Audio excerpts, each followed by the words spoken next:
Hello, everyone, and welcome to the wonderful world of TEDx.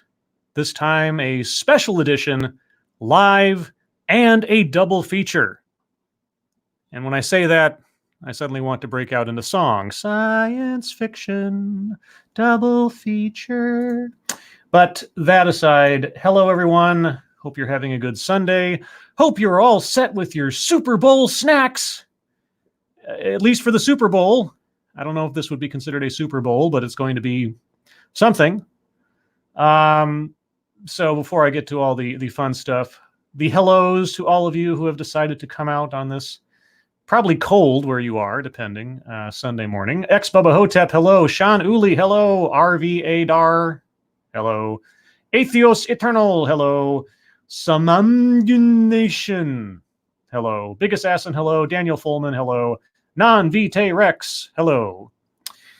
All right, so per usual, what we have here are a couple of videos.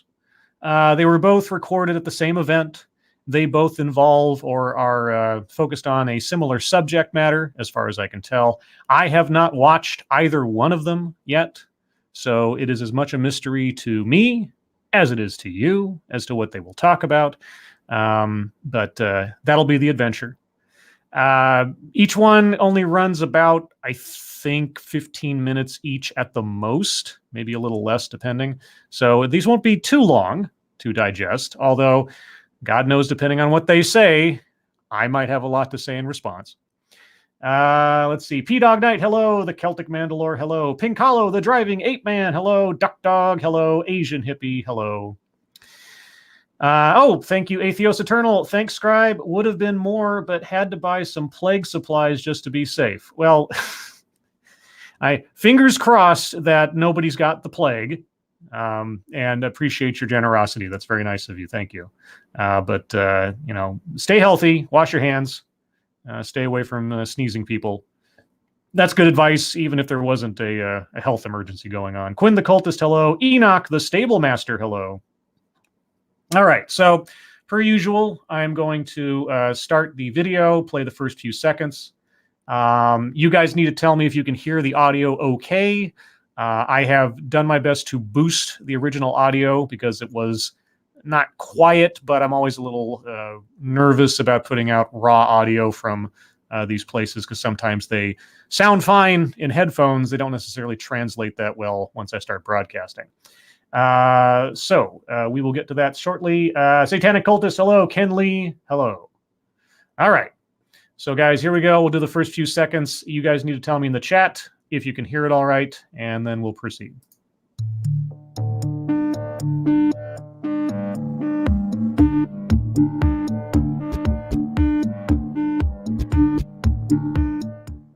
All right. So too loud? Was it fine? Hear it, says Zero the Hero. Okay. All I can do at this point is turn it down a little bit if it ends up being too loud for you guys, but you guys let me know. And here we go. I looked in the mirror this morning, put on about 5 different outfits. And you chose that one? All right. It's interesting. Check to make sure my hair was okay, my face was clean. It was really comforting to know that I could see myself, especially on a day like today. I wonder what today is in this instance. How about you? Anyone in the audience check the mirror today? Maybe just once? And if so, was it reassuring to know that you could see your reflection? Is this a talk about sight? I thought it was about, maybe it's like diversity of ableism. Or does she have poor sight? Or does she have a relative who has bad sight? I don't know. I'm just speculating here. Well, for a moment then, I want you to imagine how your life would be different if you looked in the mirror and your image were no longer there. I would imagine I was a vampire. That's how my life would change. I have no idea where this is going. How would you feel? Concerned, unsure of yourself, maybe even a little insecure? Now, what if you were a student in a school and your teachers, classmates, characters in your books, images all around you looked nothing like you? Oh, no. That's where we are. Okay. I think I know where this is going now. If you're willing to consider the imageless mirror metaphor, perhaps the feeling will resonate with you more clearly. You might even see how important it is for every student to be seen, heard, represented, and reflected in their school setting. Okay, so just on the off chance I'm predicting incorrectly here, are we going to have arguments that teachers should look like the students they teach?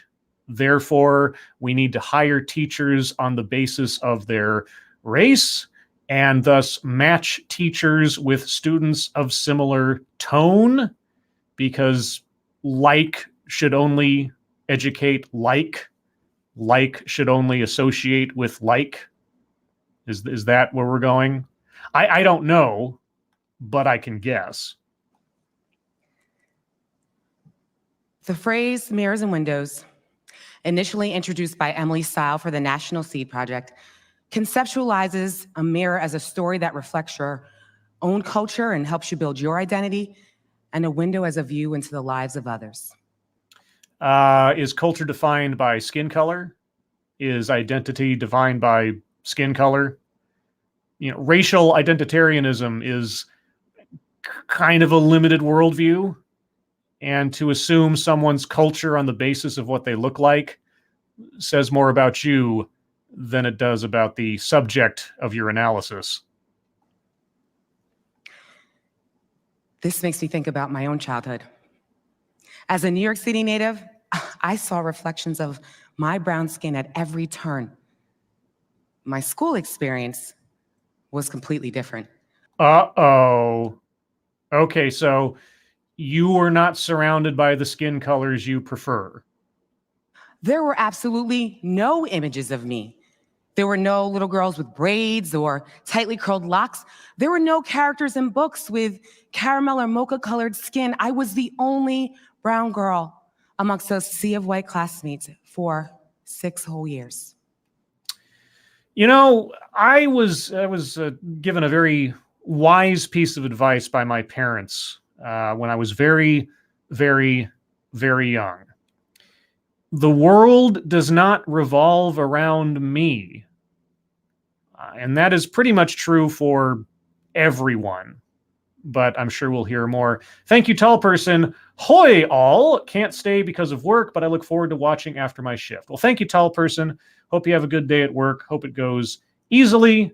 And everybody's in a good mood because of Super Bowl, even if they're not a sports fan. Because, you know, Super Bowl. At least we can enjoy the commercials. I'm going to say that again.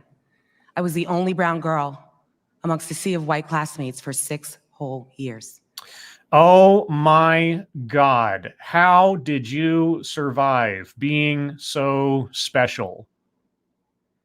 And so what? You needed to be transferred to a school that was segregated? You needed the school to bring in children who looked like you to make you feel better? What are you advocating for here? Because it sounds, and I might be presumptuous, it sounds like you're advocating for racial segregation in schools. How does your hair do that? Cue the curious yet unwanted touching. Oh my God, kids not knowing things about personal boundaries, but also being curious about you? What a hell. Well, I don't see you as black. I just see you as Kelly. Oh, what a terrible, terrible sentiment. Looking at someone on the basis of who they are, not on what they are. Obviously, they were lying. But I am black. You have to see that. I do? Although their intentions were good, The road to hell is paved with those. during those years, not only was there nothing reflective of me, there were also no opportunities for my classmates to have a window into my life. Why should they have to have a window into your life? What window did you make into their lives? Or are you assuming a quality of life for them based on what they look like? I'm just curious. More than 30 years have passed, and I stopped in my tracks when I heard my little son's voice echo the same sentiments I had years ago. Mom, I'm the only child with brown skin in my class. I heard his words, but they were more than just words. They are experiences I've had myself. So you immediately pulled your son out of school and put him into I don't know, a racially centric school because you know the pain and the trauma that he must be going through because you went through it. So you took preventative measures, something like that. I'm curious. As the memories of my childhood reverberated through my entire body, I was moved to help him understand that he too is an important part of his school community. So simply on the basis, and I'll take your word for it, though I am pressing X to doubt, that your son is the only quote unquote brown-skinned person in his school, that alone signifies to him and or you that he's not appreciated. That signifies to you a belief that the preponderance of other skin colors devalues your son. Is that what I am to understand? Now, my initial idea was to start a support group for African-American students, but other parents answered the call, and I soon realized that there were parents who organically understood the importance of every student's unique background being represented and reflected throughout the school. So you only have a unique background if you have a skin color that differs from everyone else. No one else at that school has a unique background because they all were not African American. They're all a homogenous just collection of monolith. Okay, I understand, I think.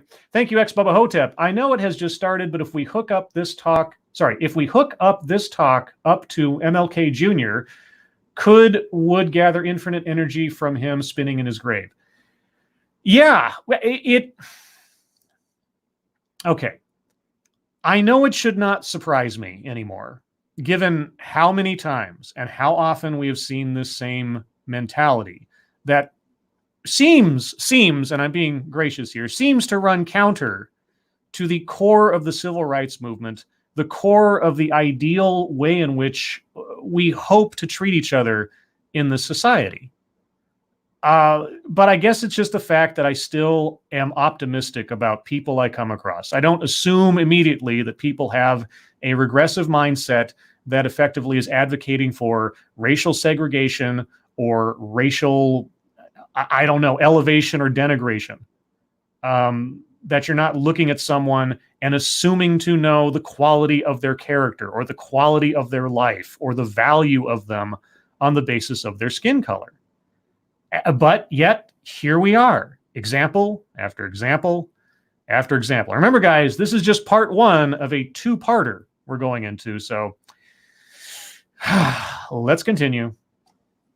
A shared vision of parents, teachers, and administrators would make this work, and we were a model for how a community can come together to ensure that every student is embodied in their school setting. Okay.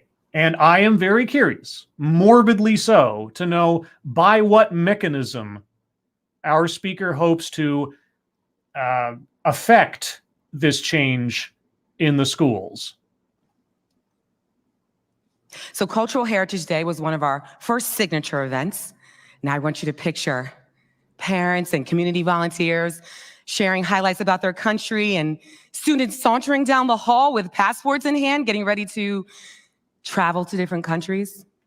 I'm assuming, A, that most of the students were American, and B, if you're talking about heritage, most of the students had a vast array of countries they could claim some hereditary connection to. It wasn't just one. I'm guessing, but maybe the story will be different from our speaker. I don't know. A few stories about Ghana, West Africa, where my husband's family is from, and students were captivated. I mean, it was so clear how eager they were to learn about the great kings and queens of the Ashanti tribe and Ghanaian engagement ceremonies and children's day names. Yeah, because there's nothing interesting in any other countries than the African countries.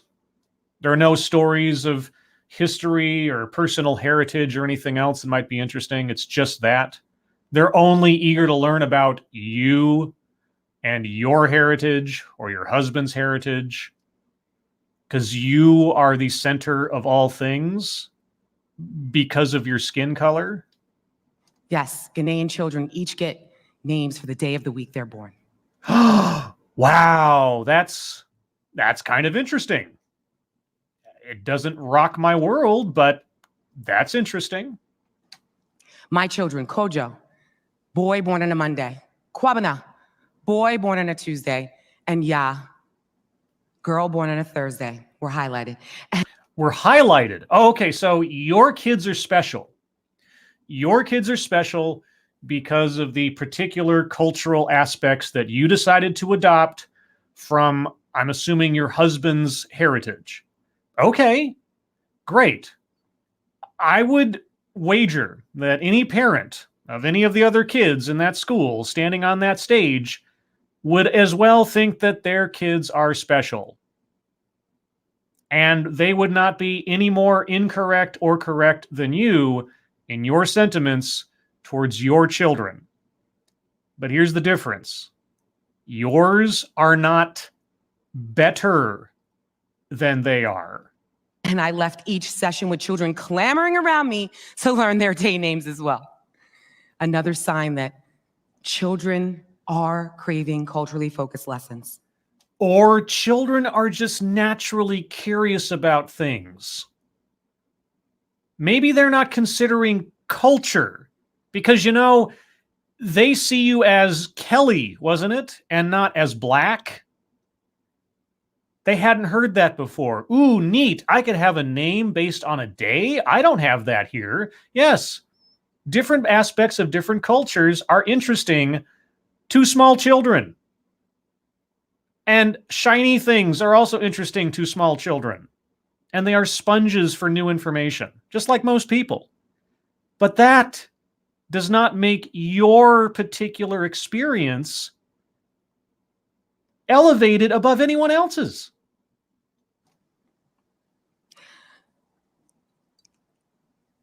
You'll see by this testimonial. A testimonial. Student testimonial, second grader. A dragon symbolizes good luck in China. Okay. The United States and Puerto Rico have similar flags, but Puerto Rico has a triangle with one star. Okay. Best of all, my friend's mom speaks Spanish. Okay. Is that a student testimonial or is that a student reciting facts? By the second grader that was able to experience that day. And okay, so wait a sec. On that day, a second grader learned 3 things that they didn't know before. In school, you say. A second grader. Okay, I just want to make sure I got all the facts straight here. not only is it important to highlight differences, sharing similarities is just as powerful. To share how Ghana and the US both have homes, malls, grocery stores, beaches, and so much more only further demonstrates that regardless of our differences, cultures almost always overlap. So you focus specifically on Ghana? Are you going to highlight, I don't know, the heritage of any of the other kids in that school? What did your son learn about his classmates? Does this only go one direction? Just curious. At the end of my final session, A student yelled at, "I'm moving to Ghana." Yeah, well, if you want to, someday. I don't know. Did my job, I guess. You did your job as the Ghanese tourist chief or something? What? And I said, "You are, that's so awesome. You let me know when you plan to go." And just like that, I knew even if just slightly, we had changed the lives of some of these students who had never been immersed in so many cultural conversations and experiences at one time. And it was a sudden realization for me that it does not take much. It does not take much to make yourself the center of attention in your own mind, because I'm sure no other kids in that event had any questions or learned anything new about something other than Ghana, I guess, except for the fact that your slide showed something about Puerto Rico. So, yeah. And I want to say this again, it really does not take much to incorporate diversity into our school day. Now I want you to picture students at an all-school assembly moving in step to traditional Bollywood dances on the Hindu holiday Holi. Okay, first off, your complaint was there were too many of the wrong skin color in your school. But now that can be solved by having Cultural Awareness Day, and kids can learn things about different parts of the world. But, and correct me if I'm wrong, even if every kid in that school learns something new about some place they've never been, or some other culture, some other country, or maybe something about their fellow students, doesn't that still leave your son as, quote unquote, the only brown kid in the entire school? So how does that solve your chief complaint? Sure, there were some students laughing and uncomfortable, but the majority of the students were engaged. And in 5 years, with more assemblies like this, there would be even less laughter and a sense of normalcy. Yeah, you know, kids not laughing, that's really the utopia we all strive for. Now, while the celebration and awareness of other cultures is key, we needed to have more challenging conversations to take this movement a step further. Oh, a step further. Okay, so we've changed minds. Now we need to change the aesthetics. Am I right? One parent asked, "When are we going to start talking about whether or not teachers are still teaching the age-old pilgrims and Indian story around the Thanksgiving holiday? Or why do we still celebrate Read Across America Day with just Dr. Seuss as the focus when there are so many other authors to highlight?" I was learning that diversity has many legs and it cannot be contained or measured. We needed to have conversations about what lessons were being taught, what books were in the classroom libraries, and what literature was displayed on library shelves. Okay. I'm trying to be, well, I mean, generous here. I will not argue that there can be a fair discussion to be had about the variety of topics, or maybe revisiting how a curriculum is structured. Because the world changes, new information comes out. You don't want to keep teaching the same stale stuff. If there's a new way of looking at it, or there's new insight into it, or something's changed, or maybe the focus of society has shifted slightly, sure, fine. I have a feeling, though, that this is going to take a turn very quickly. Why not read books by African-American authors or with African-American characters throughout the school year, as opposed to just during Black History Month? I don't see a problem with the notion, unless you're going to start filtering what students see on the basis of the skin color of the person who created the work.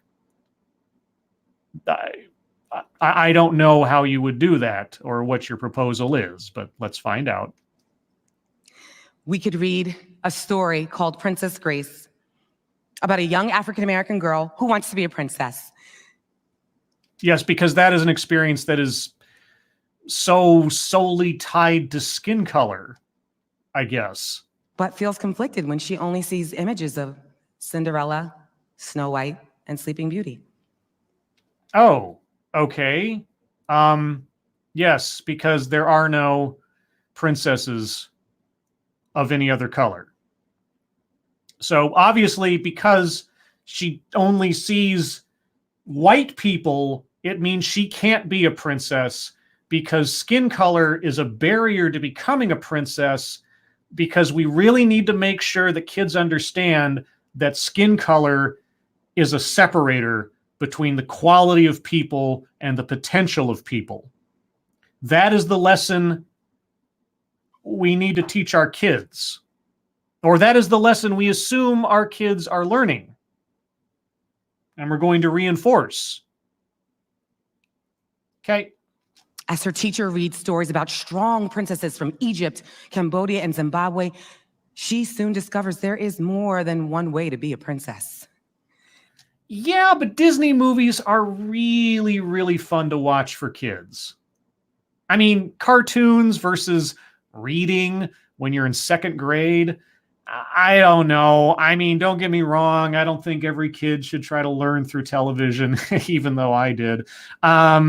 But if you're going to get excited about something, a kid seeing a pretty princess in a magical outfit, it is a bit more attractive.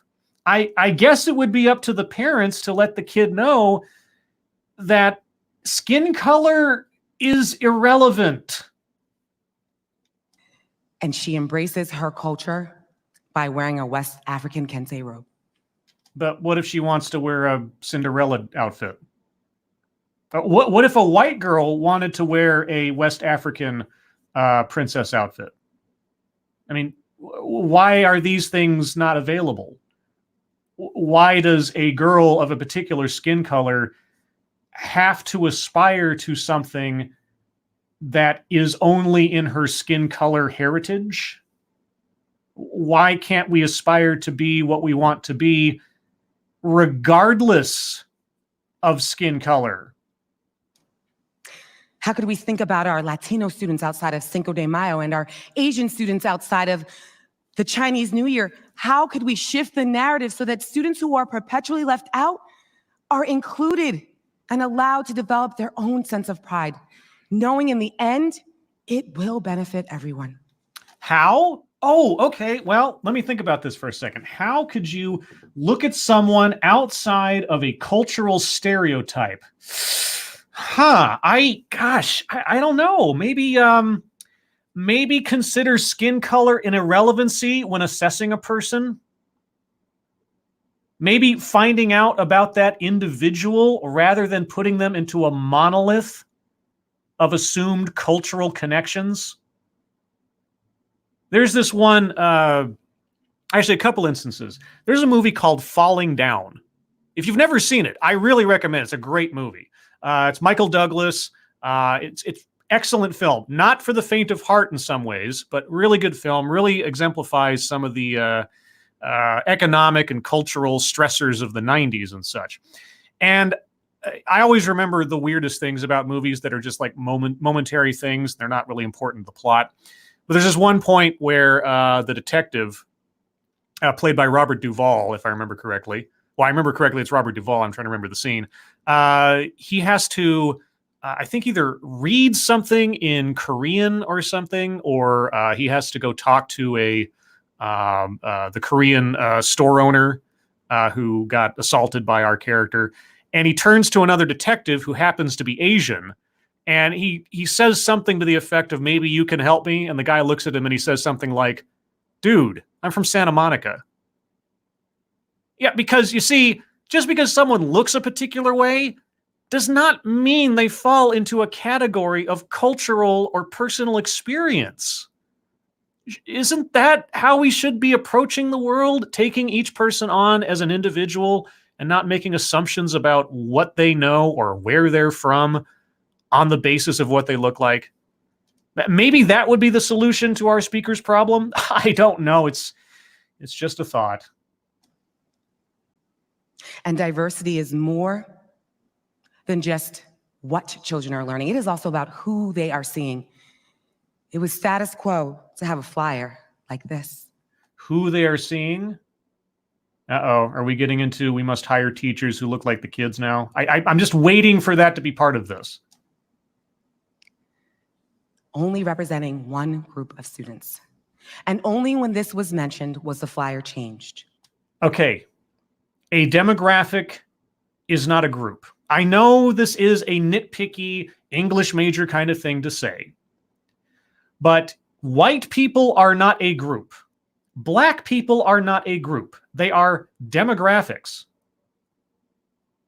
If you take a person from New Jersey, native born, and a person from Germany, native born, and they both happen to be white, they do not constitute a group. The fact that they are both white puts them in a demographic. It's kind of up there with racism and bigotry being made synonymous. Just want to make that point. It just bugs me. Some parents had stated that they didn't even notice there were no teachers of color until it was mentioned.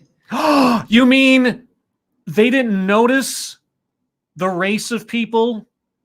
The race of people was irrelevant to them until you pointed it out and made it an issue because you are really, really focused on race? So the solution to this, I assume, is to hire teachers on the basis of their race. Am I close? Proof that people do not always notice the deficits in diversity when it does not directly affect them. Ah, yes, the white people are just completely oblivious to all of the racism in the world because they're white. But you, the concerned parent, who's very focused on the skin color of the people around her, you are the wise one. So it is our duty to bring an end to their consciousness, right? Wait, it's our duty to bring an end to their consciousness? Wait, I'm going to back up. I just want to make sure I heard that correctly. I hope it doesn't give me a timer here. Okay, let's try that again. So it is our duty to bring an end to their consciousness. An end to their consciousness. Okay, so you're going to knock them out? You're going to hit them over the head with a club or something? What? Right.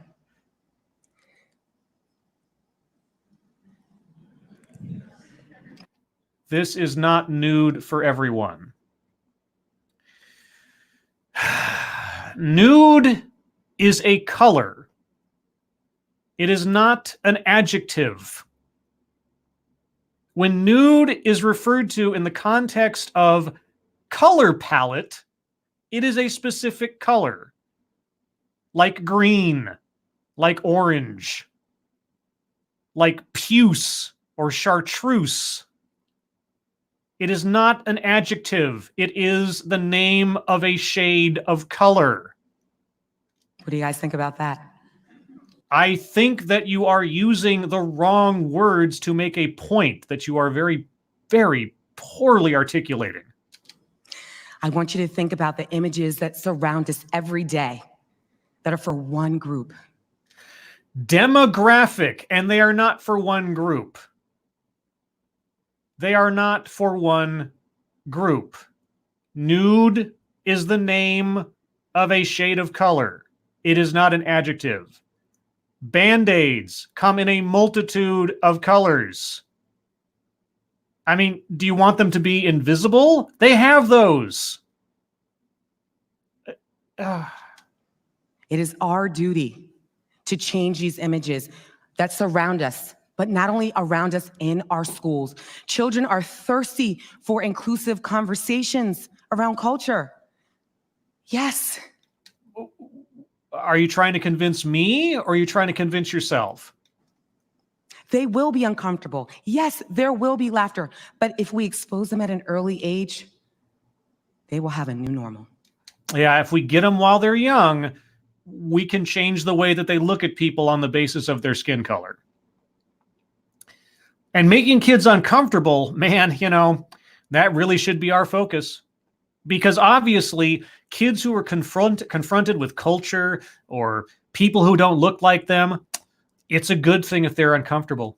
We need to make them uncomfortable.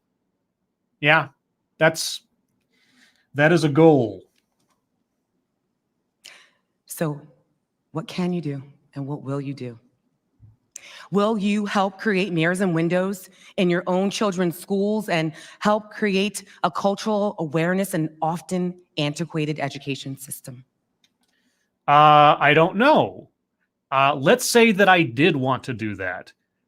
By what mechanism do you propose I change the schools in the way in which you would prefer? Will you better educate yourselves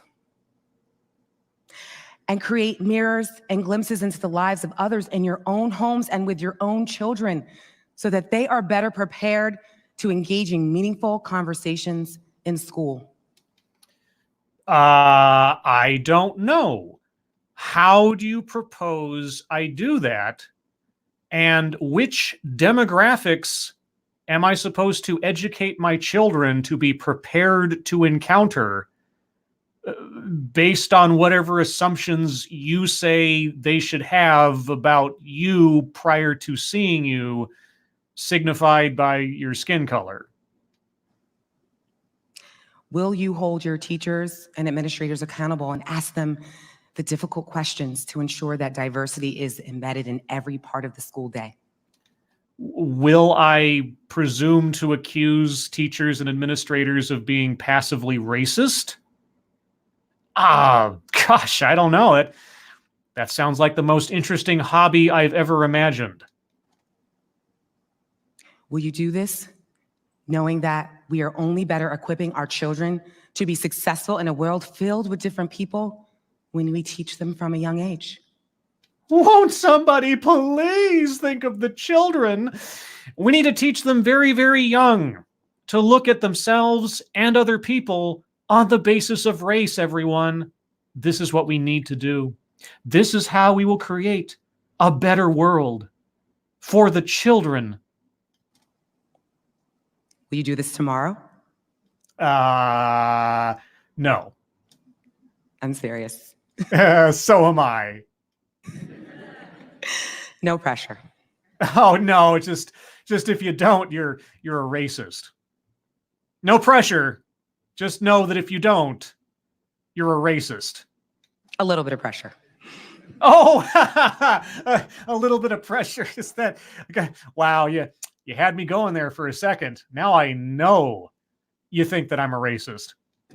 But in all seriousness, if you're willing to do this, I want you to know that this is an ongoing and ever-changing journey. There is no box to check or goal that ends this process. There isn't? You mean after telling us that you and your son were the only African-American / brown kids in the entire school, there's no box to check to create the perfect world you imagine for yourself and your children? There's no box to check as to who is or is not a desirable skin color to be within your eyesight? Really? Could have fooled me. I never knew that I would enter this space, but I've learned that a comment from my child, an experience and a feeling I've had for years, the experience of many others, and an idea seemingly so small can lead to a very big change. Now I want you to look around. Just look around, make eye contact with somebody, really look around. Really look around. Look at their skin color, if you can, in the dark. Not just assume that the person sitting next to you is a fellow human being. No. I want you to look around. I want you to really take in the differences. Set aside our commonalities. Highlight the differences. I'm just guessing. I don't know what she's going to say next. Because these are the people we're going to hold accountable. Oh, you're going to hold them accountable. Oh, okay. Well, how are you going to hold them accountable? I hear this all the time. Hold them accountable, especially in like corporate America and diversity and inclusion programs. We need to make sure that we hold people accountable. Okay.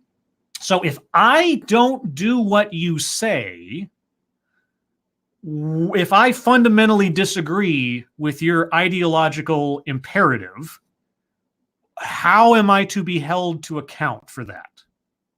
what is the pitfall? What is the consequence that you will visit upon me for not going along with your race-based segregation initiative? Please, please do tell, because it's not very often, if ever, that I hear exactly what accountability looks like. Now, I don't have any faith that we're going to hear about what accountability looks like here, because I almost never hear about it. I almost never have it articulated to me what accountability is, but maybe she'll tell us. There are just about 100 waves in this audience, and together we can create a mighty ocean of mirrors and windows for children in our schools. They are counting on you, and it does not take much. My name is Kelly Adam. Thank you so much.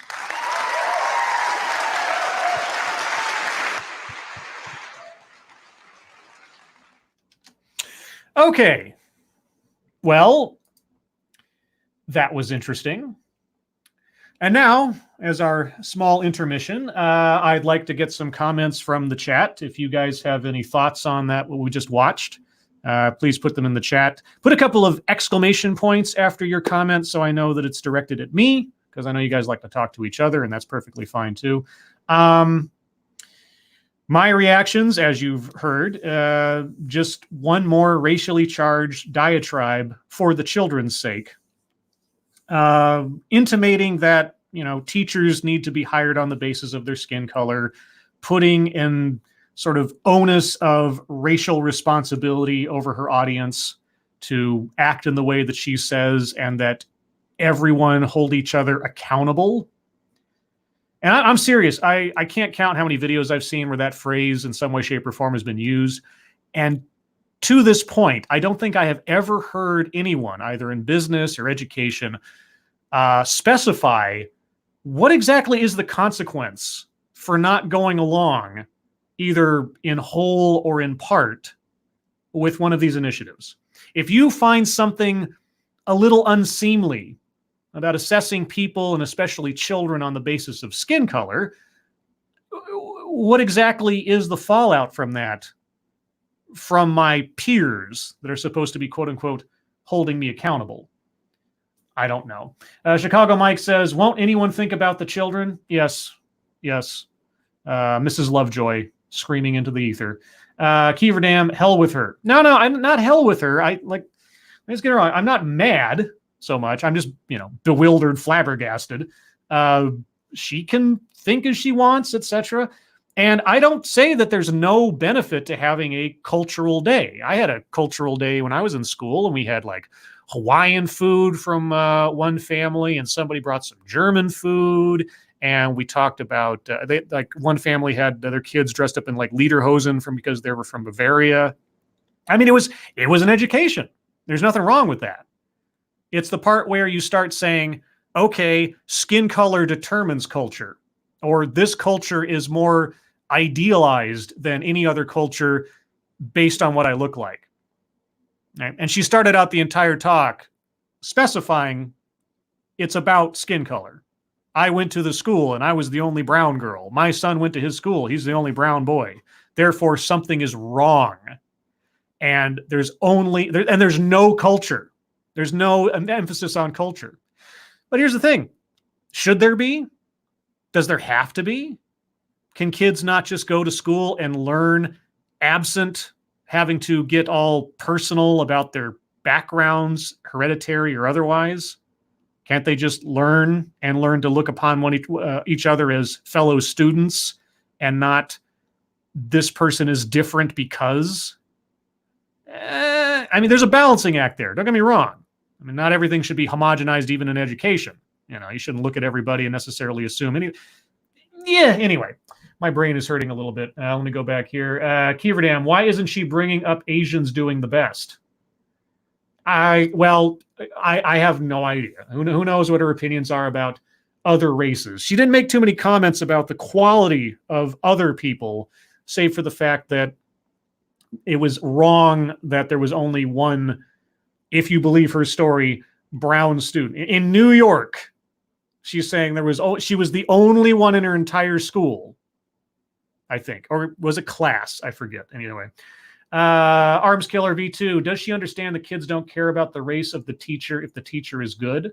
Well, no, she wants the kids to care about that. She wants, because just extrapolating off of her example of the princess issue, if a kid does not see a teacher that looks like them, they cannot imagine themselves or aspire to be a teacher themselves.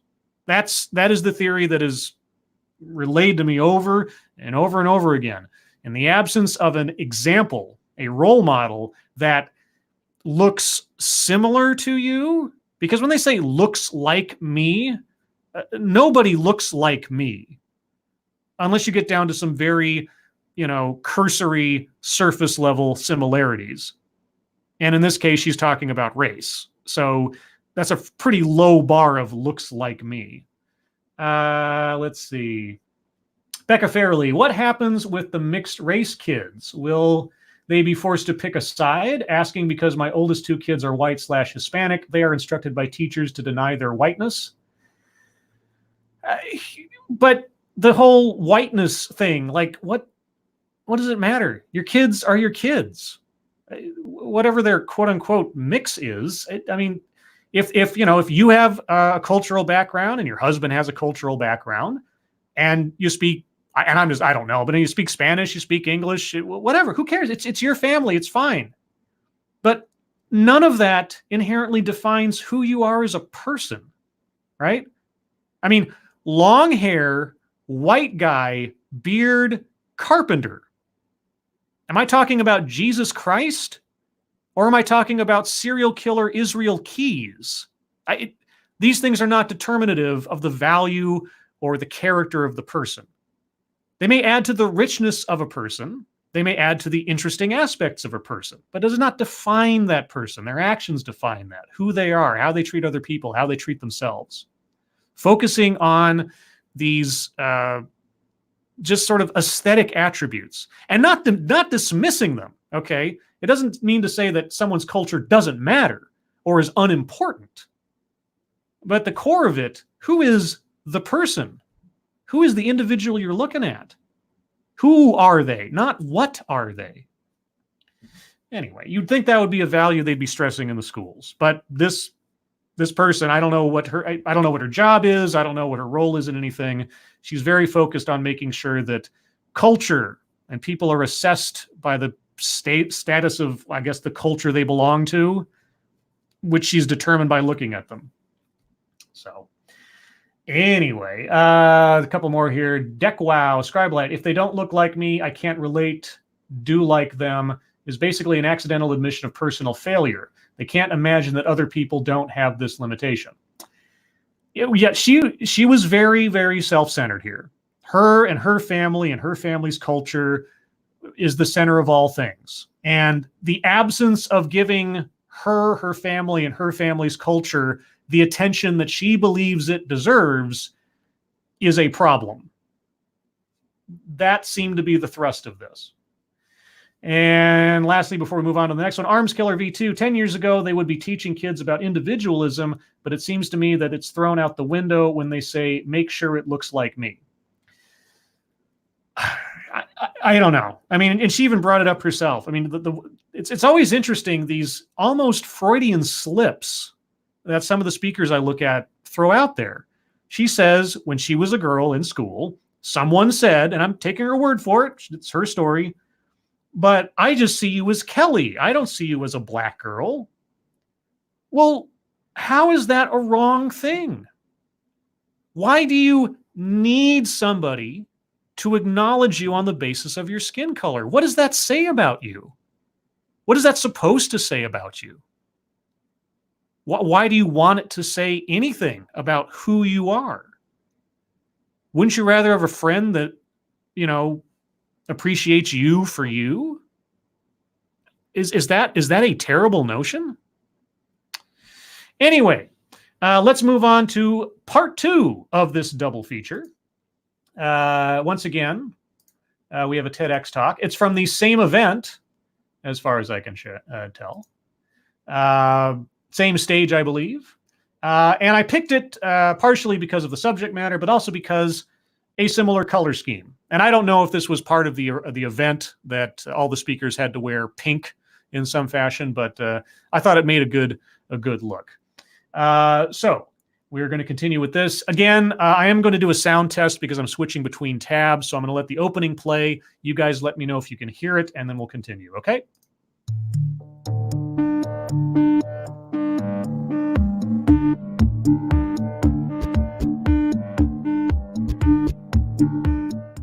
Okay, did you guys hear that? Let me know, because I have to activate the audio for every tab that I open. Becca Fairley gives me a thumbs up. Seems to be loud enough. We can hear it. Okay, here we go. How do we build thriving organizations and communities when we are so driven to divide rather than to connect across our differences? I don't know. I mean, the previous speaker kind of seemed to want to divide people up by skin color, which I think is kind of counterproductive. So hopefully you've got a different idea. I recently did a little experiment. I was running a workshop and I asked participants to read 2 statements and go to one side of the room or the other, depending on which one they believed. The first couple were pretty tame. Coffee versus tea, cats versus dogs. Well, obviously, I don't drink coffee or tea. I just drink Dr. Pepper. If you believe that, I've got a bridge to sell you. Cats versus dogs. I'm a cat person. I was raised by cats. I've told a story about that before. I won't tell it here because it'll take too long. But okay, so I would be in the middle of the room on the first question and on the cat side of the room on the second. Okay? Actually, people have very strong opinions about that second one. I thought I was going to have to break up a brawl between the Pomeranian and the Persian crew. Is the audience going to laugh, do you think? The third Nope. Good job. one was different. Athletes should have the right to kneel during the national anthem. Oh, no. Colin Kaepernick? Really? Okay. Athletes should have the right to kneel during the national anthem. My answer is yes. They have every right to do so. I don't necessarily agree with the spirit in which such action is taken, given what it is meant to symbolize, but First Amendment is First Amendment. Athletes should stand and salute the flag. Silence. And that was your intention, wasn't it? Because you're not here to divide, even though your first example is splitting people up on the basis of likes versus dislikes. Okay. As people moved to their sides, they looked out of the corner of their eyes at folks who just a moment ago were their colleagues, their friends. Now no one knew what to think about one another. Wow, that sounds like a really positive step forward. People have different opinions on things, and you bring up a politically charged, racially charged decision point. Wow, do you feel proud of yourself? We're so hardwired to engage in this us versus them thinking when we disagree, especially when those disagreements are rooted in our core values and beliefs. Okay, yes, that is true. Please tell me you're going to advocate. And again, I haven't watched this.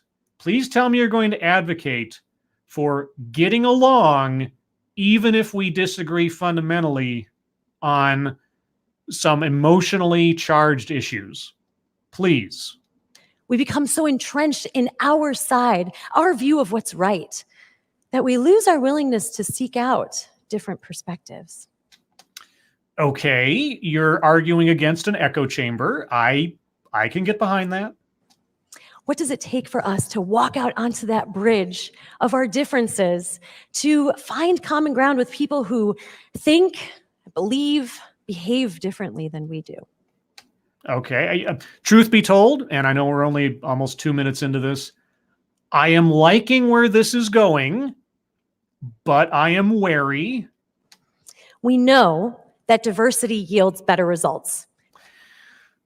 We know this. Okay? Define diversity. This is something you always have to do with these things. When they say the word diversity, what do they mean? Okay? Because they can either mean what our previous speaker meant, or they can mean what Margie Lee Johnson meant in that other control panel episode that I did, where she actually talked about diversity of actual experience, diversity of actual thought.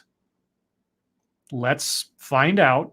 Diverse teams outperform their peers in terms of financial performance, complex problem solving, employee engagement, innovation.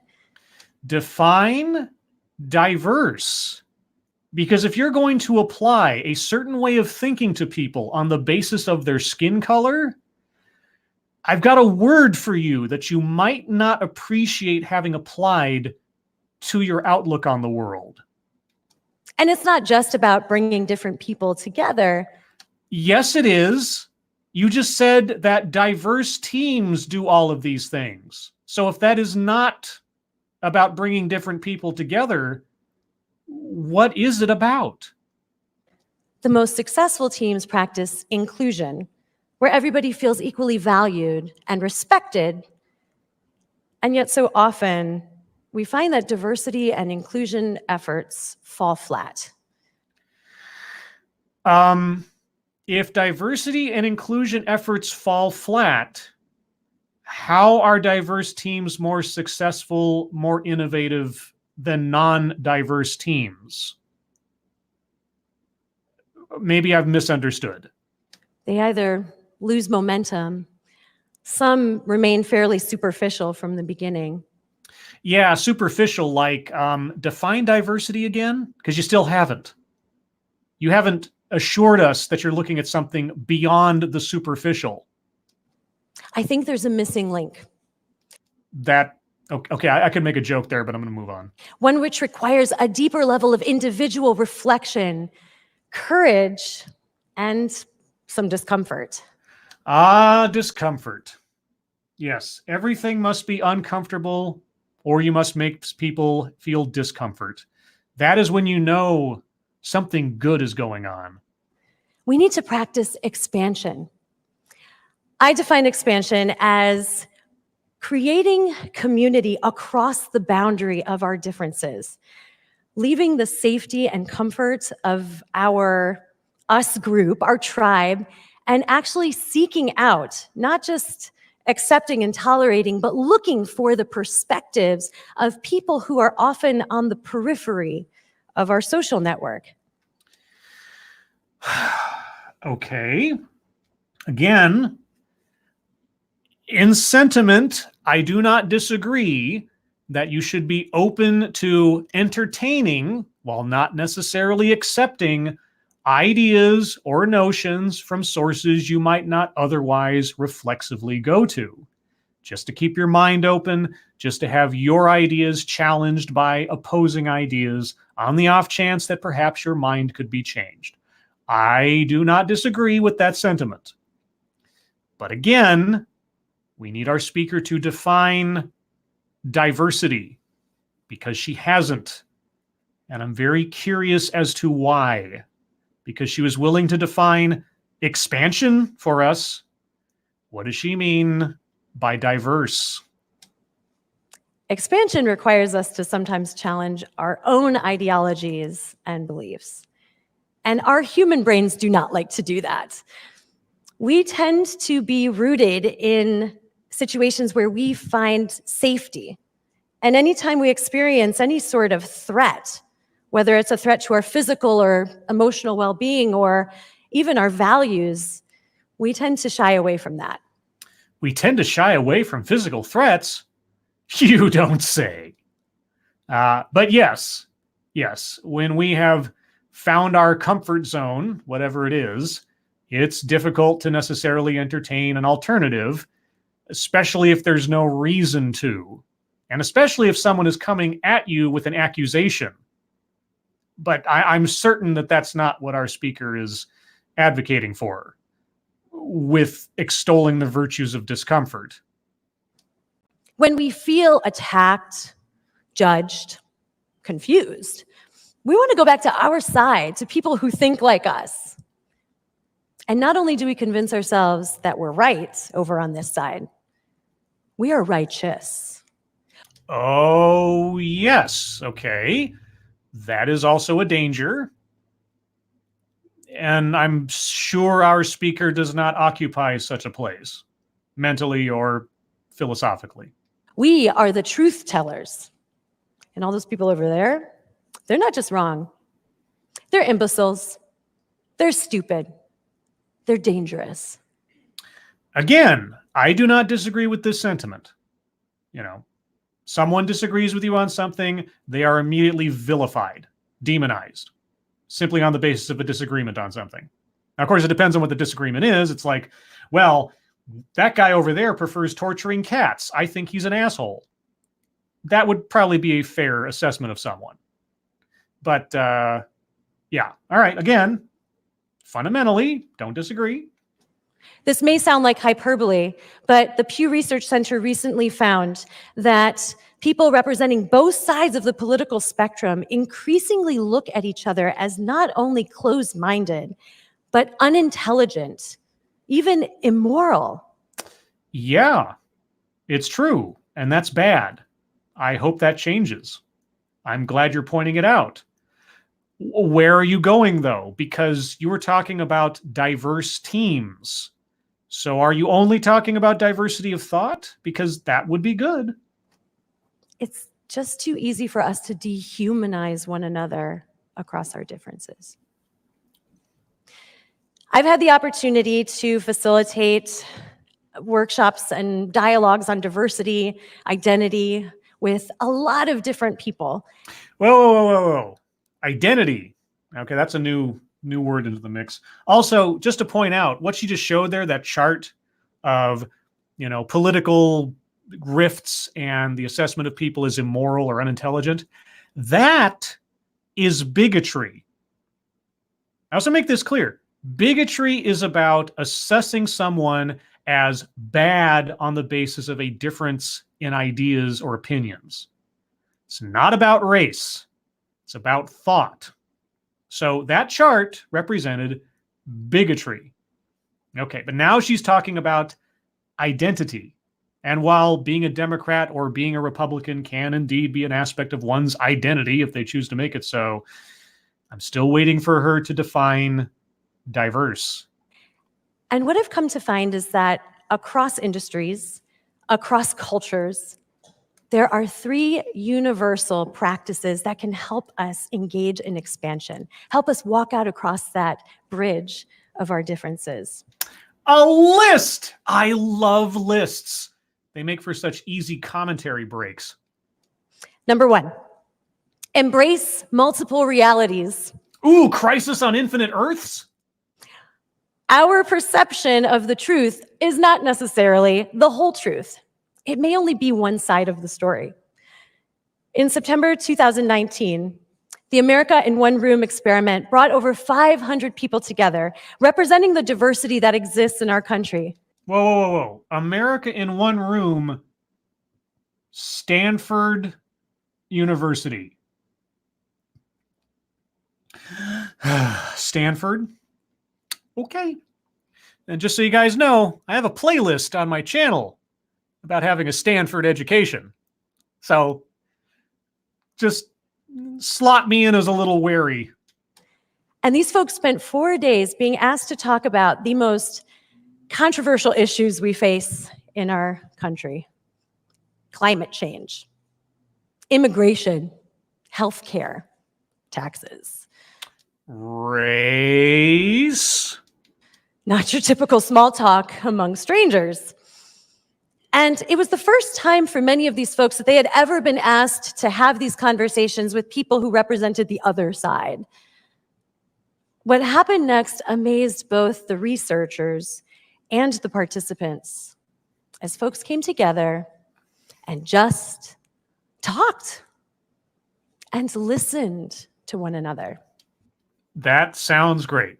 in all sincerity, that sounds great. That is the ideal, I would think, that you can have different opinions on different subjects and that you can at least, again, entertain, if not accept, someone else's opinion on something for the basis of expanding your understanding, or I don't know, maybe having your mind changed. I mean, that's kind of the force behind why I do videos like this, or I look at talks like these, because they are difficult to watch sometimes. Sometimes they are very mind-numbing. But at the same time, I just want to make sure that I'm not living in a bubble the entire time, that I take in ideas and arguments that maybe I might otherwise not be exposed to, and that I make the choice to do so.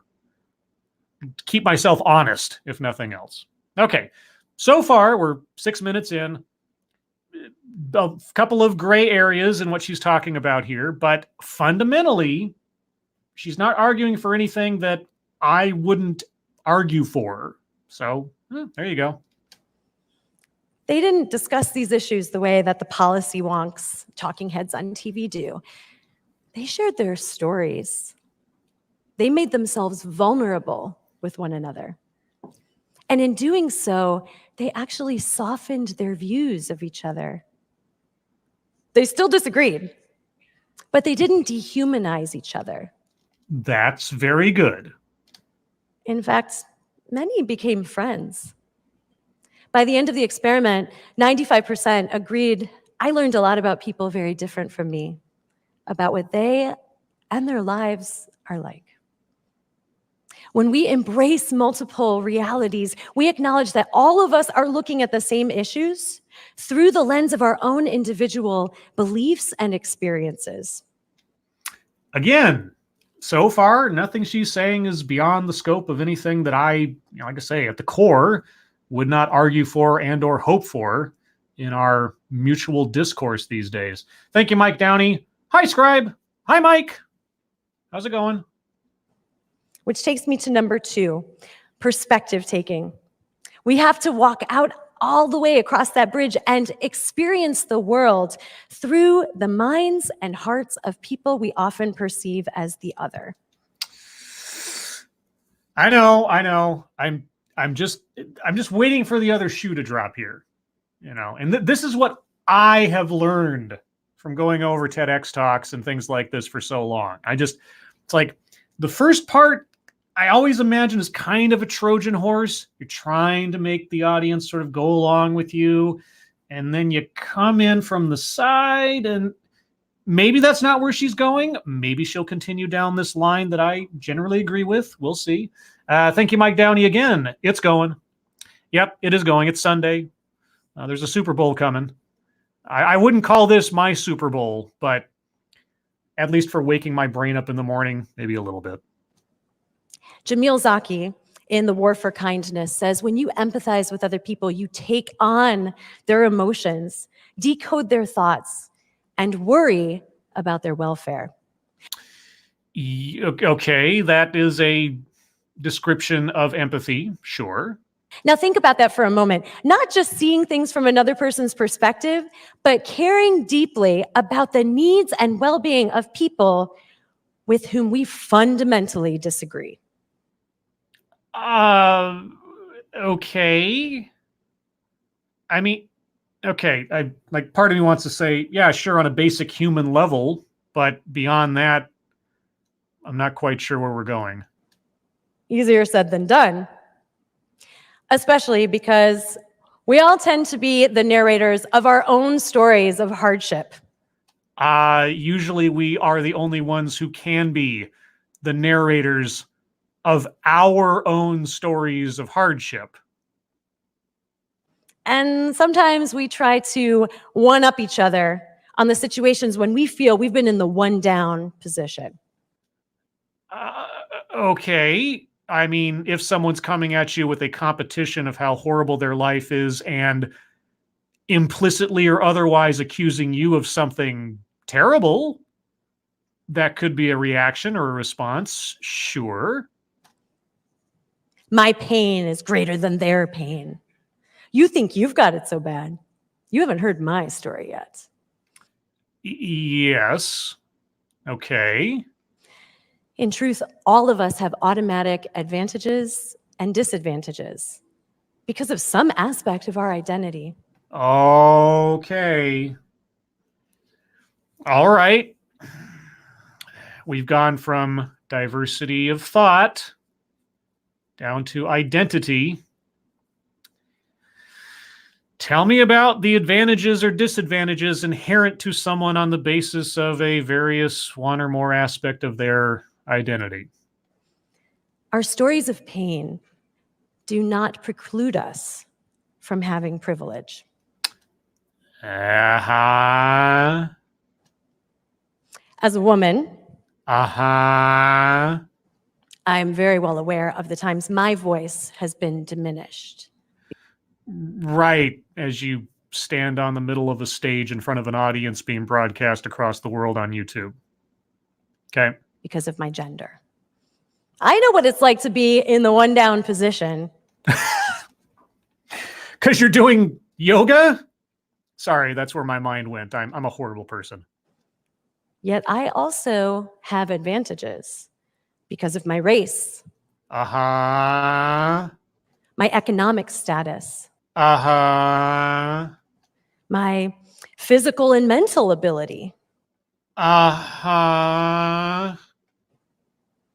When I am with people who have had to take the perspective of the majority population, the population in power, The white population?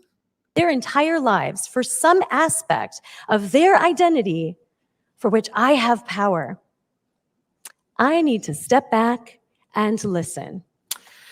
Right. Okay, so you need to diminish yourself on the basis of your skin color. You need to assume the hardship and the weakness of other people on the basis of their skin color. And you are inherently privileged because of your skin color. Your economic status, that one I will not argue with. If you have more money than someone else, then you have more access to more things and have more ability to take care of yourself and do the things you want to do, conceivably, than another person. Economic status, class, does provide privileges over another. That's true. But here's the thing. Class is not skin specific. I don't know if you know that. Also, your physical capabilities don't privilege you any more than you make use of them. And by the way, speaking of physical capabilities, I am absolutely terrible at fighting games. A Street Fighter, Mortal Kombat, I suck. I am terrible. But you watch 5 minutes of blind press playing Mortal Kombat, I'll just tell you, physical makeup does not diminish your capability, nor does it necessarily give you an advantage or a disadvantage over someone else who puts their mind to it. I'm just saying. My story of hardship should not overshadow theirs. Overshadow? Perhaps not. But here's the thing, and I've thought about this from time to time. If you've got two different people in two different, completely different situations in life, okay, but each of them has the worst day of their life. Okay, you've got a rich person, poor person.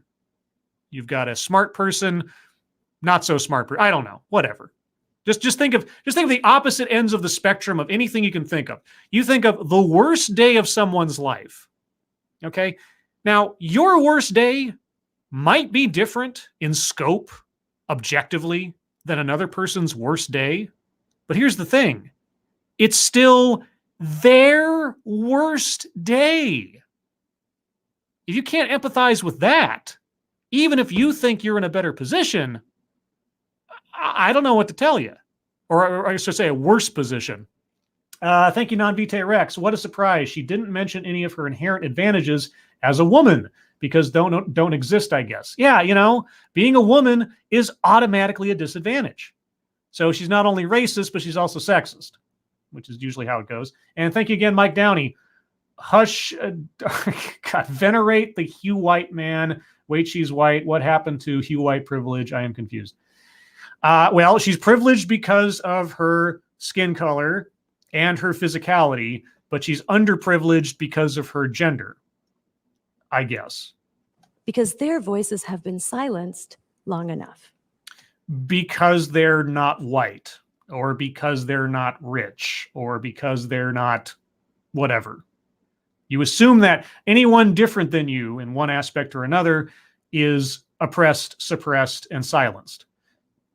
And the only way that they can have a voice is for you to take the virtuous step back and allow them to speak. Got it. Equally important, we need to find the balance between empathy and accountability. James Baldwin said, "We can disagree with one another and still love each other. Unless your disagreement is rooted in my oppression and denial of my right to exist." I suppose that is true in the sense that, yeah, okay. I mean, if someone says, I have the right to vote even if I look like this, and you say, no, you're a less valuable citizen than I am because I look like this and you look like that. Okay, it might be hard to love someone like that. It's true. Is hating them going to achieve anything, though? And I'm not arguing for, like, an absence of anger or something, but I just think back to, the passive resistance movement of Martin Luther King Jr. or Gandhi. And even though these are two decidedly flawed individuals, the philosophy of passive resistance is a good one and is an effective one. So isn't it better to come at someone who disagrees with you, even on something as fundamental as your humanity, and operate in a realm of respect to try to win them over to your side, rather than to just have an absence of care or love for them? I don't know. I don't have the entire context of what Baldwin was saying there. I'm not sure if our speaker is advocating that we hate someone who just happens to be, horribly awful to us or something. I don't know. Perspective taking must coexist with us challenging beliefs and ideologies that contribute to systematized oppression. Okay. And does that come naturally from you because you're white? I mean, you're contributing to that, correct? Because you're part of the group in power, correct? We can still recognize that the people who hold those ideologies are human beings. They have stories too. But... And that doesn't mean that we excuse behaviors that lead to inequality or injustice. Okay, yeah, sure. You don't excuse them necessarily. Again, it's one of those things where if you take everything by itself, I don't disagree with the sentiments. But given that she has framed this around an assumption of quality on someone on the basis of their gender or their race or their class, I have to question where she's going and how she perceives other people if she's assessing herself in a particular way. So, how do we practice compassion and curiosity when we are so compelled to judge, to blame, to what about? Are you asking yourself these questions? It almost sounds like it's a personal, internal interrogation. Are you holding yourself to account by any chance? Thank you again, Mike Downey. Do not question her struggles, bigot. I'm not questioning her struggles. In fact, I want to point out that I think this lady is having multiple internal struggles with the sin of her skin. Brings me to my third point. Emotional ownership. I define emotional ownership as bringing all those emotions we have out onto the bridge across our differences with us and inviting others to do the same. Yes, because getting emotional in conversations with people in regards to disagreements on perhaps very fundamental thoughts and philosophies and virtues, that always leads to good things. Because our identities and the stories around them are filled with emotions of pride, of anger, of grief. We have to acknowledge how our emotions are driving our perspectives of the situation. And we have to manage our emotions so they don't cloud our ability to take the perspective of others. Wait, manage our emotions? But isn't that an aspect of toxic masculinity? Sorry, okay. Again, I'm trying to be generous here. Removing emotions, or at least, okay, let me back up real quick. Thank you again, Mike Downey. Silence your hate facts, listen and believe. Yes, I know what I should be doing, but I'm a rebel. Okay. If you have a conversation with someone about something that is divisive, whatever it is, cats versus dogs, kneeling versus standing, and one or both of you, the parties involved, start getting emotional about it beyond simply a rational argument, and that becomes apparent in the course of the conversation, it is not a bad thing to stop, acknowledge the fact that you're getting emotional, and take a moment to calm down so you can approach it at least somewhat, let's say, stoically or rationally. That is not a bad thing, because sometimes emotions fuel an argument versus logic, as we have all seen. And some instances are not to say that every argument needs to be completely absent emotion, but managing emotions, I am all for that. Yes.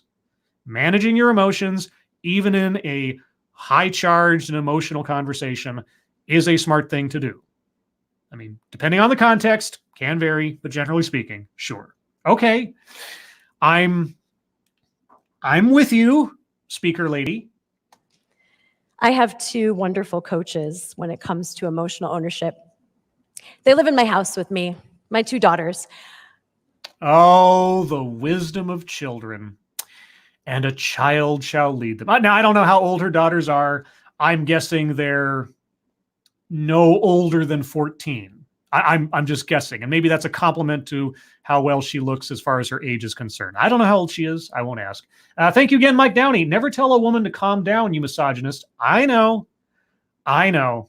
That's just toxic masculinity, a complete absence of emotion. Emotionless men. Oh, God. Those men who have no emotions. They're not managing their emotions. They're just emotionless. Sorry. Completely different tangent. The public elementary school they attend has a peace program. Public elementary school. I wasn't too far off the mark. 14 and under, betcha. They're learning from the age of 4. The age of 4? Okay. How the brain functions. They're learning emotional control, conflict resolution, mindfulness practices. That all sounds, and I'm sorry, maybe there's a clearer explanation of what she means, or some kind of example in my own education that I could draw to that has a different name, but it sounds a little cult-ish. And they are more than willing to educate me when I mess up. Case in point, I recently got in an argument with my youngest daughter, Lily. She's 4. So you got into an argument with someone of your intellectual peer. Now, I'm sorry. I know that's a bit ad hominem, but okay. You had an argument with a 4-year-old. Sounds very productive. What happened? I'm very curious. And an incredibly picky eater. I made her a grilled cheese sandwich because it's her favorite. Kind of anticipating I was going to get some mom points for it. And now you're upset because she didn't shower you with appreciation? A 4-year-old? She flatly refused to eat. Well, maybe she was exerting her right to choose her body, her choice? As my anger and impatience grew, so did her resolve not to touch a bite. Oh my God, your child was defiant. A 4-year-old? And the look of triumph on her face, knowing that she was winning this battle, ooh, that made me angry. Oh, what did you do? What did you do versus that 4-year-old? Until even though she's the 4-year-old, I was the one having the temper tantrum. Yeah, what does that tell you? My oldest daughter, Rosie, came up to me and she said, Mommy, Mommy, Mommy, you're having an emotional hijacking right now. Press X to doubt. Let's take some deep breaths together, Mommy. Press X again to doubt. She continued. Now, what's happening is that Amy, the amygdala who lives inside your brain, she's pushing you up the conflict escalator. We need to make Amy go to sleep, and we need to wake up your prefrontal cortex. She lives up here, and we're going to have her come down the conflict escalator so you can work this out with Lily. Press a giant flaming red X to doubt. At this moment, I realized I was getting a neuroscience lesson from a 6-year-old. Thank you, Mike Downey, again. If her kid says that, call CPS.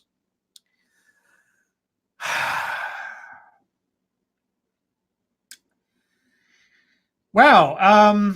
You know what? That story, that totally true story, is a blatant reflection of your inherent privilege. That your 4 and 6-year-old can A, overcome you with simply refusing to do as you say, and B, the other can enter the room and give you a neuroscience education that you did not previously possess yourself to educate you on how to better be a parent. I don't know. That sounds like privilege to me. Are you sure you want everybody knowing this? Because it makes you look stupid. So I said, okay, well, teach me. How do I walk down the conflict escalator, Rosie? Let me just abdicate my role as the adult in the room and submit myself to the wisdom of a 6-year-old who totally said the things I just said that she said. She said, why don't you tell Lily how you're feeling and ask her how she's feeling? Emotional ownership. Yeah, God. Wisdom of a 6-year-old. This wouldn't have occurred to any other adult. Oh, you needed that kid. And again, this has what to do with diverse teams? Isn't this just a reflection of the ongoing oppression of white privilege and class privilege that you're passing on to your daughters? I mean, you just told us a moment ago how underadvantaged you are as a woman, but how inordinately privileged you are on the basis of your skin color and your class. So isn't your daughter, your 6-year-old neuroscience expert daughter, now just an extension of those same sins? So I said, okay, Lily, I am angry right now because you won't eat your grilled cheese sandwich that I made you. And I'm confused because I thought this was your favorite. So can you help me understand? To which my daughter replied, I do like grilled cheese, Mommy, but you didn't ask me what I wanted. And that's not fair.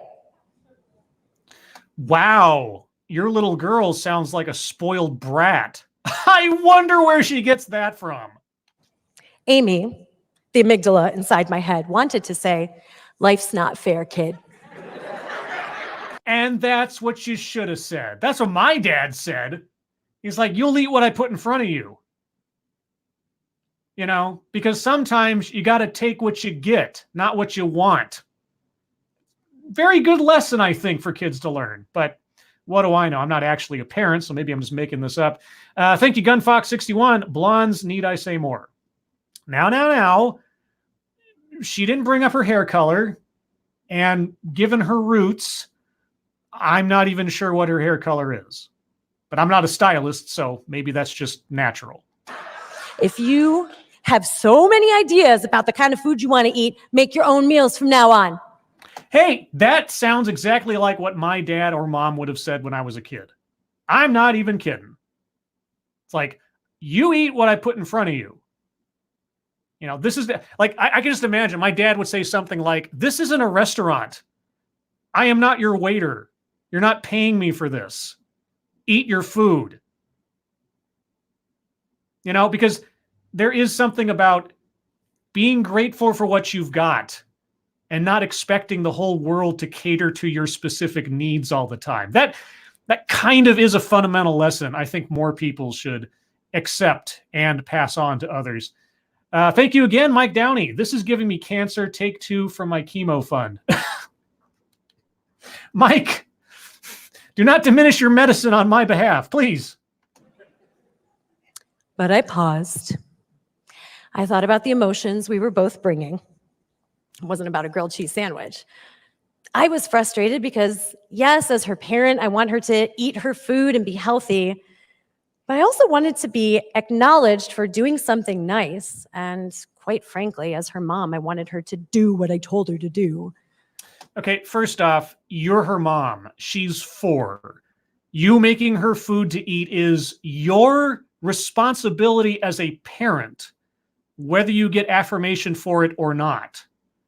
So you're telling us quite a bit about your own mentality here. But again, you should teach your kid to take what they have put in front of them, to appreciate what they have, and not expect the world to revolve around them. Now, I don't know how she resolved this horrible conflict, but I'm curious to find out. And as a child, I realized her whole life is dominated by adults telling her what to do. Yeah, because she's an idiot. She's 4. She doesn't know anything. That's your responsibility as a parent, to guide her, to educate her, to raise her. Kids are stupid. What? Jesus. She was looking for some autonomy, even if it was just in the meal she ate. No, she was looking to control you. She was testing your ability to cater to her whim. She was trying to manipulate you. And by extension, so was your other daughter. And she succeeded by throwing out neuroscience to get you to acclimate to the younger daughter's desires. You are a puppet. Thank you, Gunfox61. At this point, I'm questioning who is the bigger idiot, the kid or the mom. Yeah, no, I'm right there with you. I really am. Think about how often all of us walk up that conflict escalator in our professional and our personal lives when we don't acknowledge how our emotions are driving our stories. Thank you again, Mike Downey. Not sure she should be raising anyone, to be honest.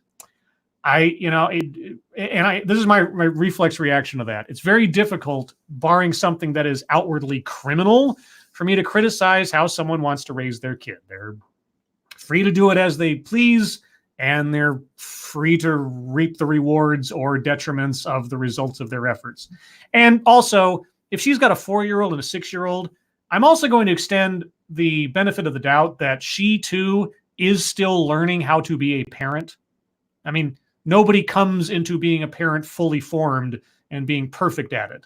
Some are more naturally inclined than others, but it is a learning experience over the course of time. So I'm not going to project out that this is how she's going to still be a parent 5-10 years from now, given the way her kids grow and the experiences that she has. But in this moment, as they would say, I am dubious about the quality of the education she's giving her kids. That is for darn sure. Or we invalidate the emotions others are bringing. Let's go back to that question of whether athletes should stand or kneel during the national anthem. Okay, just to back up slightly. Emotions have their place in arguments, and sometimes they are irrelevant. Your kid being upset that they were given a grilled cheese sandwich they didn't ask for, is not one of those instances where their emotions mean a goddamn thing. Sorry, pardon my language, but I'm falling back to the, virtues of what my father taught me, what my mother taught me. Because my mother and my father came from relatively restrictive backgrounds. In fact, my mother, her mother, survived the Dust Bowl. Okay, we're talking the Great Depression. We're talking having nothing. Dirt, literally, dirt poor. Okay, so appreciating what you have, even if it's not perfect, was something that was instilled in me at a very young age by people who knew what they were talking about. And regardless of how upset you were, or if this isn't good enough for anything else, your feelings were irrelevant when it came down to it in situations like that. Beggars can't be choosers, etc. Okay. Now, I'm assuming from our speaker's confession, she does not come from such a background of want, such a background of sort of internalized negotiation over reality versus desire. So if she's instilling that into her daughters, it makes sense. The fact that she cannot see beyond that to the bigger picture of what these kids are learning by her capitulation is more telling about her than it is about her kids or her theory, because her kids are just a reflection of her. For this round, I invited the participants to practice the 3 steps to expansion. Embrace multiple realities rather than arguing why you're right and they're wrong. Take the perspective of the other people. Practice curiosity and compassion. And finally, own your emotions. Okay, now taken completely out of the context of her examples, I don't think that those 3 things are inherently wrong or necessarily unproductive. But the ways in which she is applying these things to her examples and anecdotes are just ridiculous. An older white man stepped forward. Okay, and his race and age have to do with this because... And he said, I'm a veteran and I served in active combat. I saw my friends die. To me, standing and saluting the flag is an act of patriotism to honor those who have given the ultimate sacrifice. And when I see those players kneel, I'm angry. Because all I can see inside my head is my friends and their families who have given everything for our freedom. Okay, so valid perspective. The symbolism of standing for the flag is something that is, by some people's estimation, an expression of something beyond their own personal concerns, and is an acknowledgement of sacrifices long before they were ever born, or sacrifices taken at the very moment they are doing so, and for the idea of our country and our unity under the flag. Okay, legit. I don't know why his race or age had to do with that, or what that had to do with anything, but maybe she'll tell us. African-American woman on the other side of the room stepped forward. Okay, so old white man, African-American woman. Okay. She said to him, I can relate to what you're saying. Because she's also a veteran and has lost friends in front of her in war? I'm a veteran too. You're a veteran of? I served in active combat and I lost friends. Okay, legit. I have also lost members of my community to racially driven violence. Okay. Since my little boy was a child, I have had to educate him on how to behave if he is ever approached by law enforcement, so that hopefully we could lessen the risk of him being unjustly punished or killed for doing nothing. Okay. I'm not going to deny that that does happen in places. I'm not going to pretend that that doesn't happen. It does. Okay. That's fine. I mean, not fine in the sense that it happens, but being outraged that it does happen, sure. So when I see those players kneel to raise awareness to the inequality that exists for people who look like me, that to me is the ultimate act of patriotism. See, okay, and this is my interpretation, okay? If I'm standing and saluting the flag or just placing my hand over my heart, I'm paying tribute to the sacrifices, whether in combat or otherwise, of people who have lived before me or are living now that ensure that I exist in this country, which, for all its faults, and it'll never be perfect because we are here to form a more perfect union over time, is one of the best places to live on the planet. Now, I know, take all of the statistics on infant mortality and education and so on. Are we the best place to live on the planet overall? No, but then there is no perfect place. But generally speaking, we have it pretty good here. When I see somebody kneeling over a very specific complaint towards the flag, it reads to me, and again, this is just my read of it, that it is an accusation of a national support of racism or racial intolerance. That it is an accusation, a collective accusation of wrongdoing. Now, that's just how I've seen it because that's how it was described to me in intent by the quote-unquote founder of the action, even though he didn't think of it himself. He was told to by someone else, Colin Kaepernick. That is the message. That is the single message being sent, not a message of overall respect for the aggregate effort on the part of, veterans or just your average Joe all working together to form a more perfect union, but a collective accusation of wrongdoing and continued wrongdoing on the basis of the entire nation. Okay, that's where I divide on it. But simply because I disagree with the, let's say, the action, or I don't agree with the sentiment behind it, I don't think they shouldn't be allowed to do so. That's all. So, thank you, Mike Downey. $2 X of doubt. I'm willing to believe that she has witnessed this conversation before. I mean, I've heard it from individual people in different places, so I can believe it. I can believe that this happened, or a pastiche of different people saying similar things. These two veterans, a white man and a black woman. What do their race and gender have to do with their ideas? You could take either of those statements, absent any surface details about the speaker, and they would both be, in their own way, valid opinions on the situation. Why do you need to make their race and or gender relevant here? As they told their stories, they walked closer to the line that divided them. They didn't cross over. They didn't drastically change their social views. But in that moment, they sought connection with each other.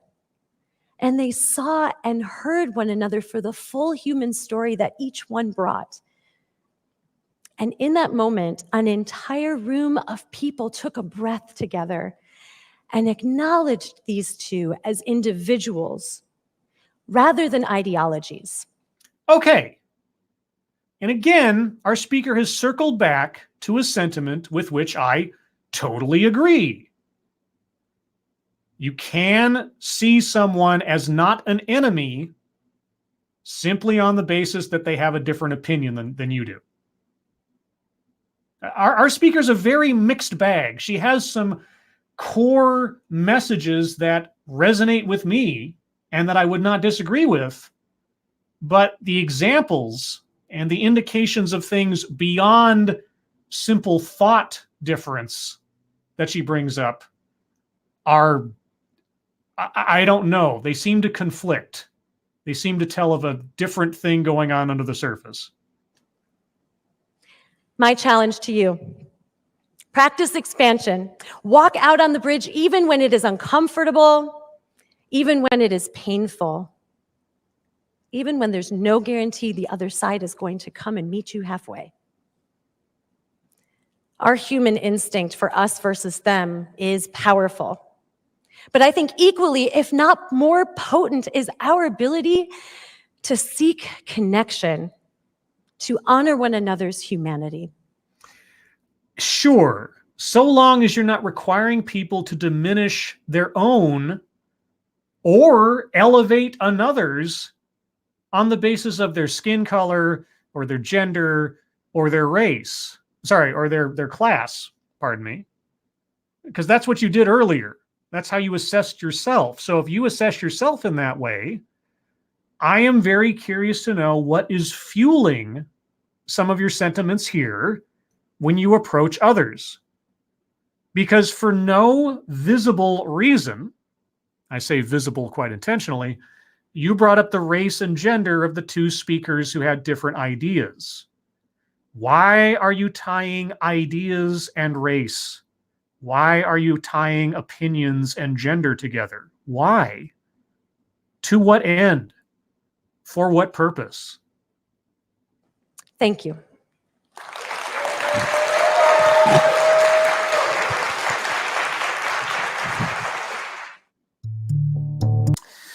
All right. Well, there you go, guys. This one was a mixed bag, as I said. A lot of the things that she was advocating for at their core aren't things that I disagree with. You know, trying to come to terms with someone on the opposite side of an argument, not looking at someone as an idea so much as a person, listening to someone without necessarily, I mean, again, entertaining an argument without necessarily having to accept it. You know, and trying to remove as much emotion from it as possible and listen and express yourself as clearly as you can, as rationally as you can. I don't disagree with any of that. But coddling your children, acquiescing to them because they're folding their arms and giving you a harumph look. Your 6-year-old is an expert on neuroscience and totally said those things to you in that way. That you, the speaker, should be assessed on the basis of your gender and your skin color and your class. That obviously women are inherently disadvantaged and obviously white people are thus inherently also advantaged. Yep, mixed bag. Mixed bag. But that's what you get sometimes with TEDx. Some good points, some questionable points. All right, so chat, I'm going to close this up here pretty quick. So if you have any other comments, put plenty of more than one exclamation point after the end so I know it's for me. And if you just want to say hello and get a shout out, by all means, say hello. Let's see. What do we got going on? Atheos Eternal, out of control teenagers coming up. If she's going to basically deify her 6-year-old for purportedly repeating back neuroscience facts, and if she's going to abdicate her responsibility as a parent to capitulate to her 4-year-old's demands for respect and attention rather than just eat the food that's put in front of you, she's going to have some interesting kids for herself. And I wonder if they'll challenge her beliefs. Ryan Rollins, that lady is a study in cognitive dissonance and advocating two different points of things. Her conversations with all of her personalities, I doubt she has kids that smart, are wacky.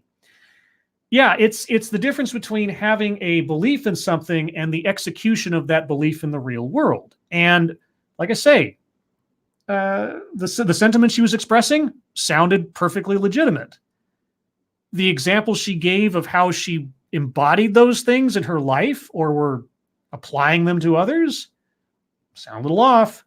Thank you again, Mike Downey. Ran out of cleverness, too much dumb. Hi, Scribe. Hi, Mike. Let's see. Pincala Driving Hitman says, and 10 years ago, no way she was in active combat. I don't know. You know, if you get injured in some way, you end up out of combat pretty quick. Depends on the injury. I couldn't tell. But I mean, setting aside the truth of whether or not she actually had that conversation with those two people, those two arguments, absent any details about the speakers, are, for the most part, the two extreme divides on the whole kneeling for the national anthem thing. So whether or not it actually happened, I can believe that that argument has been had before. So, but then I'm able to separate an argument from the individual and just entertain it and examine it on its own merits, which apparently our speaker can't or didn't or doesn't or feels the need to point out race and gender for some reason. Excuse me. Chat Mort, hello. Go check out Chat Mort's channel, guys. If she's doing a stream at some point, be sure to raid and just say, Scribe sent me. We don't do raids very often over on Lords of the Night. Is anybody live right now? I'm going to check real quick. Is anybody live right now that I can send people over to go bother? Monkey's not broadcasting right now, is he? No, I don't see any. No one that I follow currently is telling me that they're live. Oh, well. Let's see. Any other comments, guys? Any other hellos? If I did miss somebody, Runavashio, hello. Original Shroom, hello. Ezoob, hello. Ryan Rollins, hello. Ken Lee, hello. Havoc Vladimirovich Stalinov, hello. Yeah. Well, guys, if there's nothing else, I guess I'll wrap things up. Thank you for joining me for this TEDx double feature. Oh, Senior Staff Reporter and Chief Florida Correspondent Colleen Bernier, hello. It was interesting. Like I said, I hadn't watched either one of these. I hadn't previewed them, so I learned everything I could along with you. Sir Quack, hello. Mike R, hello. Rich at Art, hello. Arms Killer V2, hello again. But anyway, I hope you guys have a good rest of your Sunday. If you are going to watch the Super Bowl, I hope it's worth your time because I'm not much of a sports fan and I don't really care. I hope at least the advertisements are entertaining because that's usually what people go for. Red Chaos Tree, hello. And goodbye is what John Cena will tell The Undertaker in Rage of the Cage Hell Match. Is The Undertaker still doing wrestling? Isn't he getting a little old? The Demon Man 57, hello. But with that, guys, again, have a happy Sunday. Thank you for joining me. Hope you learned something. I kind of did. Adabisi, hello. And I will see you guys. Well, just as a programming note, I am taking next week off from the Lords of the Night. Nothing wrong is going on. I just needed a little bit of a mental break from the schedule. And after the last week that I've had with work and month-end stuff, it just felt like a good time to take a breather. If something does come up in the grand world of the news that I, want to say something about, I will pop in. But otherwise, I'm going to take a break. But I will see you guys in the chat. I will see you guys on Twitter. And yeah, so everybody have a good day and take care. Thank you for listening.